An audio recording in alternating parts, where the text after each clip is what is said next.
time every day, feeding it like a gardener feeds a seed, you will produce fruit. We are running the holodeck. We are collectively, it's there, it has such flexibility that anything you can imagine it will create. And you learn, I mean, your intention causes this thing to materialize once you're conscious enough. Yes, so what is consciousness? What is consciousness? Well, consciousness is a very difficult thing to define. What is consciousness? Where does it come from? People have been trying to explain consciousness and try to figure out what exactly it is, what it means for us as human beings, why we even have it. On a simple way of defining it is it has to do with awareness, and in particular it has to do with awareness of the self. That's at least how we as human beings have self-consciousness, so that when we look in a mirror we recognize that it's ourselves that we're looking at and not some other person or some other animal. And do you think science will understand that better than having to handle a hot potato called consciousness that has so much cultish religion, backwater voodoo attached to it? Consciousness has been left out of the equations of physics in general, as well as quantum physics, for a very simple reason. It's easier to do things that way.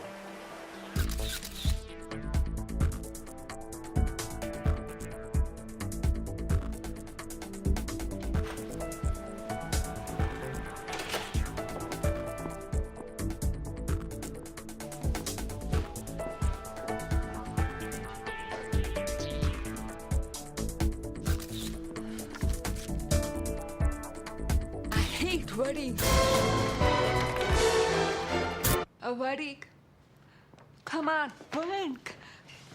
This is a good assignment, if you'd see it that way. What to see? I do. They did. Oh, God, Amanda. I mean, you live in your past. I mean, everything with you is about what happened. You hate churches, you hate weddings, you hate guys. Consciousness, we have great trouble defining it. To me, consciousness is a byproduct of spirit entering dense matter. But we have a long, long way to grow before we get to the stage where it is meaningful for us to ask the question, will we know God?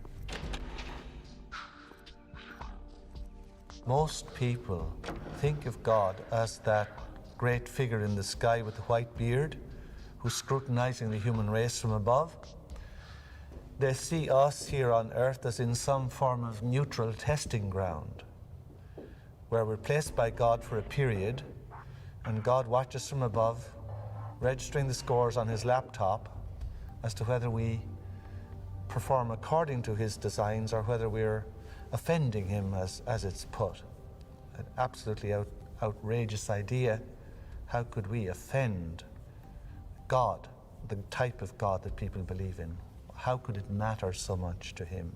How could it, above all, matter that he would find it so serious a situation that he could condemn us to an eternity of suffering? These are bizarre ideas, but obviously they have a great hold on the fears and the limitations and the insecurities of people, which is why religion can play so effectively, whether deliberately or otherwise, on those insecurities. People fall into line very readily when they're threatened by these cosmic sentences of everlasting punishment. How in the Ten Commandments could we have possibly created a mind that could transcend space and time?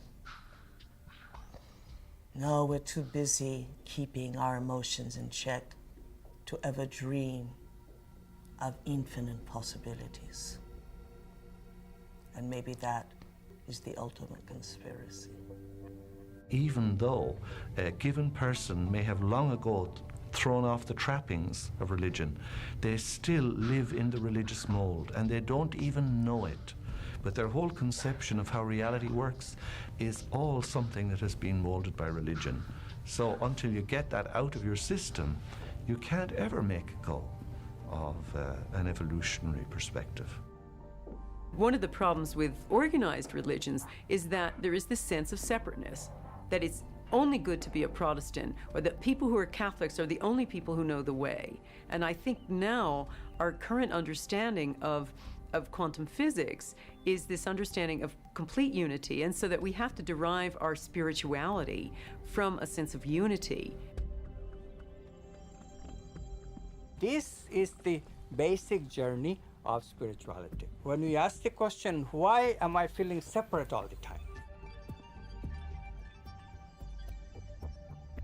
Speaking of God always conjures up the idea of the old guy with the white beard in the cloud, judging, observing, punishing, rewarding, or giving commands. Once you're on that track, you're totally off the path of spiritual evolution and development.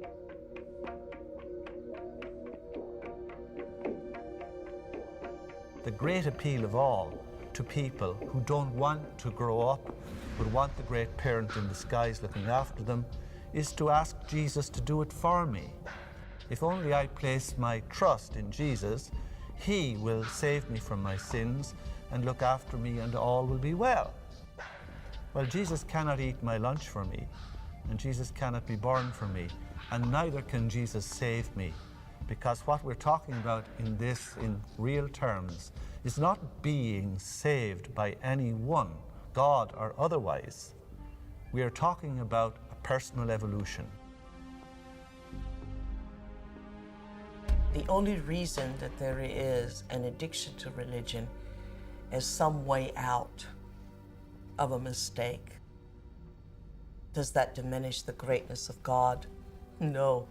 It actually opens the corral and lets God be eternal, absolute. The law that is given to us is the same laws given to those people on Sirius. They're given to us by the people in the Rose universe or the I universe. You know, and your Hubble telescope is finally seeing galaxies of immeasurable beauty that in our heart and in our mind we long to engage. It's exciting to meet beings of greater mind or lesser mind. And where does it end? It doesn't end. It doesn't end. We do not want to accept responsibility. We do not want to accept our greatness. So it's very easy for any system of thought, religious or otherwise, that comes along, it's very easy to play on that, to play on our insecurities, to assure us all is well, we'll all be taken care of. We lap that up. So don't blame religion. Blame our own insecurities, which has allowed religion to flourish and which has allowed so many systems of thought that are disempowering to flourish throughout human history. That's why we can't get out of it.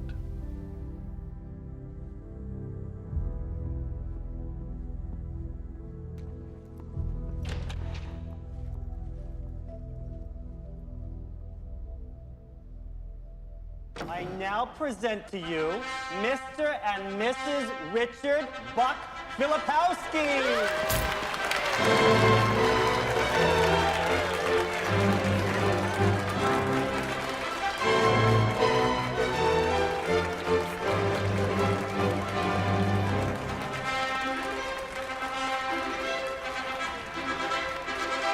Experiencing something in the present day that is a trigger to something that is very emotionally charged for us. So now we have become even more disconnected from the reality of what actually is.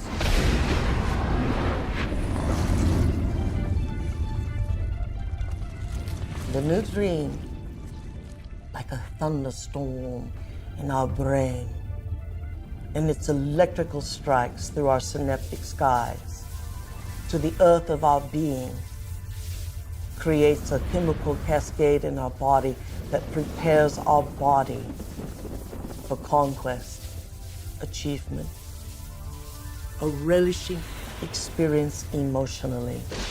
But we would have no conquest.